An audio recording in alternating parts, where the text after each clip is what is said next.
পাকা আম দেখলে মনটা না জুড়ায় যায়, পরানটা একদম উড়ু উড়ু করতে থাকে। দেখেন মাশাআল্লাহ, এই যে এই যে দেখো, হ্যাঁ দেখেছি দেখেছি। একদম কাছ থেকে মাশাআল্লাহ গাছ পাকনা আম। এগুলা পারবো না, এগুলা কালার আসে না এখনো, ওগুলা এখনো কালার আসে নাই। তো যাই পাই তাই আজকে নিয়ে যাব। প্রথমে তো আম কাটলাম, একদম ভরপুর রোদের বেলা আসছি, কিছু কাজ করলাম।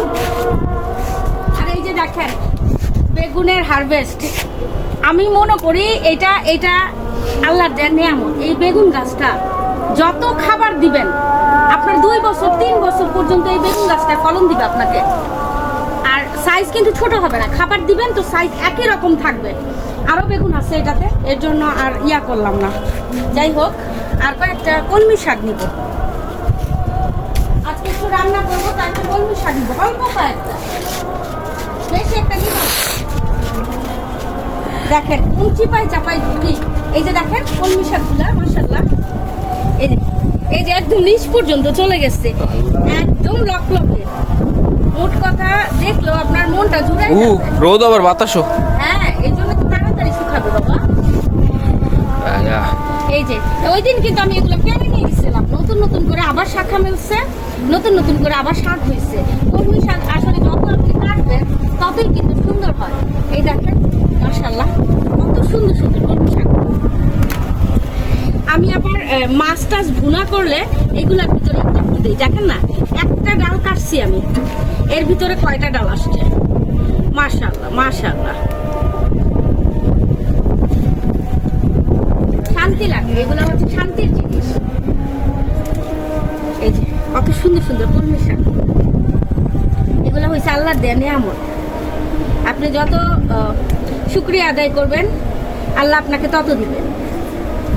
এগুলা কিন্তু আমি কোনো বীজই লাগাই নাই, জাস্ট ডাল পড়েছিল, ডালের থেকে এগুলো হয়েছে। মানে হচ্ছে কিচেন ওয়েস্ট হিসাবে আমি খাবার দিচ্ছিলাম, সেগুলোর থেকে এত সুন্দর হয়েছে আলহামদুলিল্লাহ। যাই হোক, হয়ে যাবে এগুলো। আমি ওই মাছ ভুনা করবো, তার সাথে দিব। আরো কিছু আছে, 2টা করলা আছে, সেটাও নিয়ে।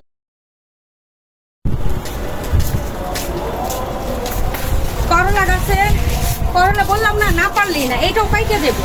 এত করলা পাকানোর তো কোনো মানি হয় না, তাই না? নিয়ে যাই, কাউকে দিয়ে দিব, তাও ভালো। এই যে দেখেন একদম চিপার ভিতরে করলা পাইকা আছে, মানে ধরে আছে। এই যে দেখেন এত সুন্দর সুন্দর করলা পাকানোর কোনো মানি হয়? 2টা না হলে 3টা বীজ হবে, এগুলোর তো দরকার নাই। তো আলহামদুলিল্লাহ একটা লেবু নিব। ওই পাশে লেবু আছে, ওই পাশে লেবু আছে। আর দেখেন এই পাশের বেগুন গাছগুলো ওই দিন লাগাইছিলাম, মাশাআল্লাহ কি সাইজের পাতা হয়েছে এক একটা।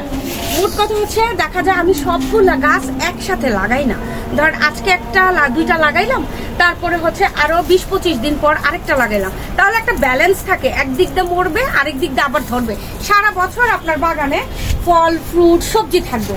তো এরকম করবেন। এই যে আমার সিম গাছগুলো মাশাআল্লাহ, এটা হচ্ছে আমার কেরালা জাতের সিম, এগুলো সবগুলাতে খাবার দিতে হবে। এই যে লাউ গাছ, এই যে 12 মাসি লাউ গাছ, এগুলো আমি বসাই দিচ্ছি, ইনশাআল্লাহ আল্লাহ যদি বাঁচায় রাখে হবে। পারবো বড় হইলে পারো না, থাক।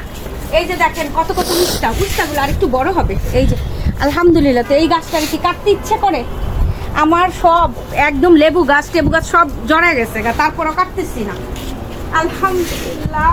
আমি যতবারই বাগানে আসি শুধু মালটাগুলোর দিকে তাকাই, এগুলো এখনো পাকে নাই, পাকবে, যখন পাকবে তখন পারবো, আপনাদের সাথে শেয়ার করব।